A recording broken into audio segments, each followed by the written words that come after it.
Jadi kalau anak yatim, ya intinya kan mengajak mereka itu menjadi gembira. Tidak selalu santunan, tapi santunan salah satunya lah.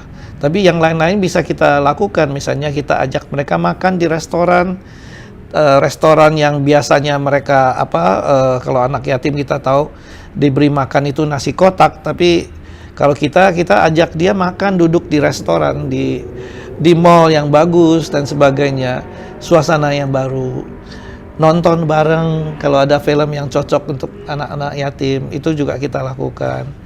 Bahkan kita ajak mereka belanja bareng di supermarket. Belanja bareng. Ya, dengan anak-anak yatim yang satu yatim itu, satu panti itu menggunakan satu kereta. Jadi belanja apa aja nanti tinggal kita hitung di kasir. Dan itu menyenangkan buat mereka, juga melatih kepemimpinan, melatih mereka memikirkan temannya dan seterusnya. Banyak program yang kita buat.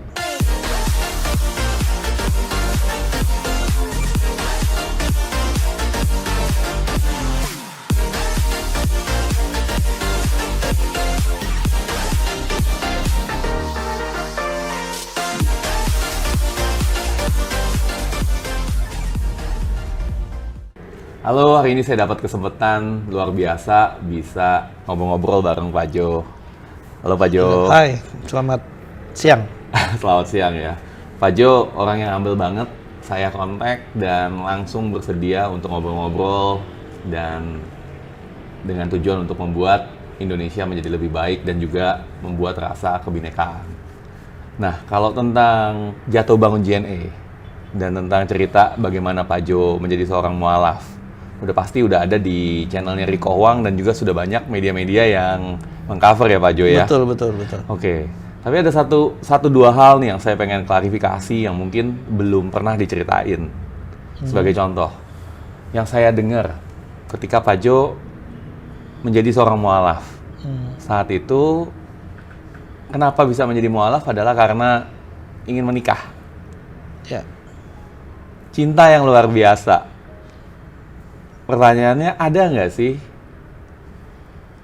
peran dari seorang istri Bapak dalam kesuksesan Bapak? Bu Nurlela. Iya. Iya, saya pikir faktor istri memang selalu penting di dalam sebuah rumah tangga. Nah, ketika mencari pasangan dan sebagainya, tentu itu menjadi ukuran yang dipertimbangkan.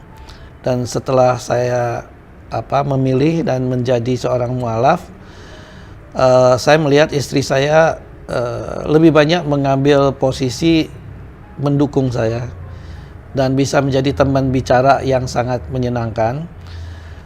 Lalu akibat dari kondisi seperti itu membuat saya bisa lebih fokus ke pekerjaan. Jadi karena tipe saya ini memang lebih suka menyelesaikan pekerjaan itu secepat-cepatnya, karena kemungkinan ada pekerjaan lain atau masalah lain di esok hari. Nah, masalah keluarga, kalau itu tidak terlalu penting, itu biasanya tidak saya urus. Dan saya sangat bersyukur karena istri saya itu selalu menyelesaikan masalah anak-anak, masalah sekolah, masalah rumah, itu dengan semua keahliannya dia. Akibatnya ya saya bisa konsen dengan pekerjaan saya.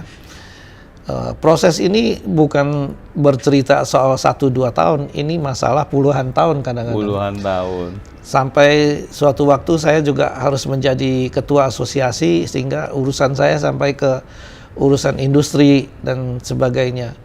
Tapi karena istri saya fungsinya tetap prima, maka saya bisa konsen pada pekerjaan saya, pada tugas saya, yang akhirnya kita bisa melihat apa yang saya bangun seperti yang saya lakukan di JNE itu sampai hari ini masih bisa dianggap sebagai perusahaan yang jadi tuan rumah di negeri sendiri. Keren banget, keren banget. Nah, ketika Bapak memutuskan untuk menjadi mualaf, ada nggak sih resistensi atau ada nggak sih orang yang nggak percaya atau bahkan bullying ketika itu terjadi baik dari pihak luar maupun dari pihak dalam? Iya, memang persiapannya itu perlu waktu yang cukup lama, pemikiran yang panjang. Tentu di dalam keluarga, sebagai keluarga yang tadinya lebih banyak apa arah keyakinannya itu di Katolik dan Kristen, tentu saya juga harus mempertimbangkan bagaimana pandangan orang tua. Tapi kebetulan orang tua saya termasuk yang tidak melarang, maka saya dapat kebebasan untuk memilih.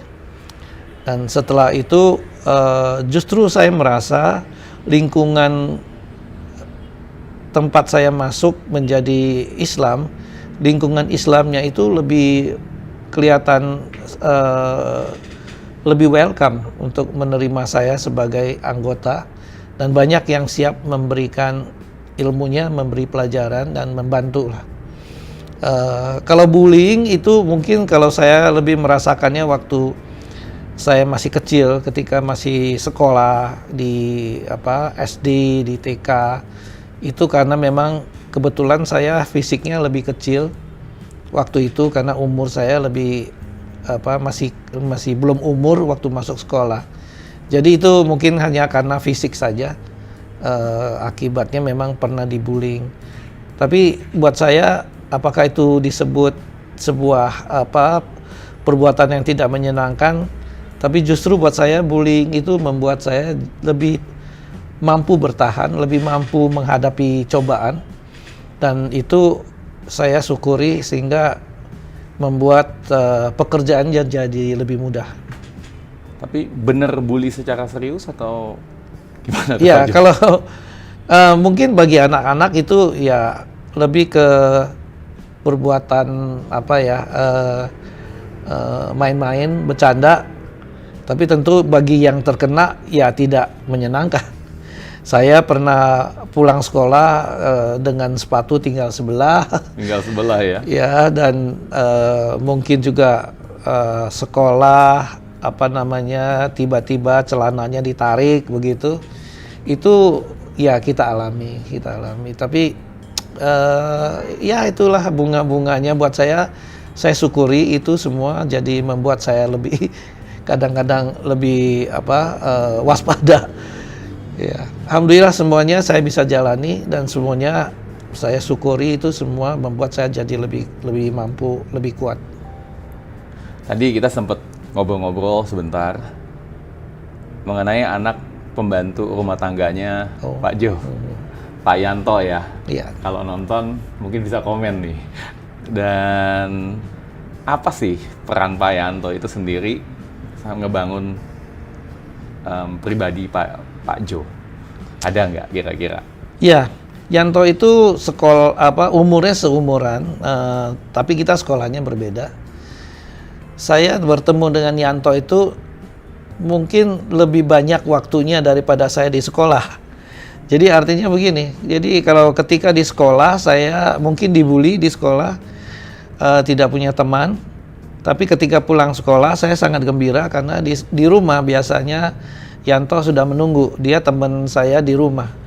Dan kita seharian itu bermain, kadang-kadang manjat pohon, mengejar layangan. Itu ya sehari-harinya kita itu berdua.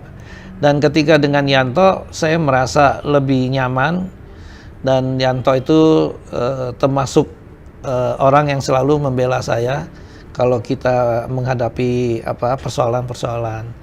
Itulah makanya kita cukup dekat sampai ketika kita berpisah waktu saya pindah ke Jakarta, sempat putus sebentar, tapi alhamdulillah setelah dicari-cari akhirnya setelah puluhan tahun juga saya temukan kembali dia di Kampung Deli. Di situ kita merangkai kembali persahabatan itu sampai hari ini. Jadi Bapak udah sukses sampai balik ke Kampung Deli nyari Yanto? Iya, karena wah, memang ya Medan itu kan juga salah satu kota yang kita punya cabang. Jadi saya memang kebetulan ke sana untuk menelusuri lah masa lalu kita. Dan apakah kemudian Bapak membantu Yanto untuk bekerja di JNE atau gimana? Oh, kalau Yanto dia memang punya pekerjaannya sendiri. Dia juga termasuk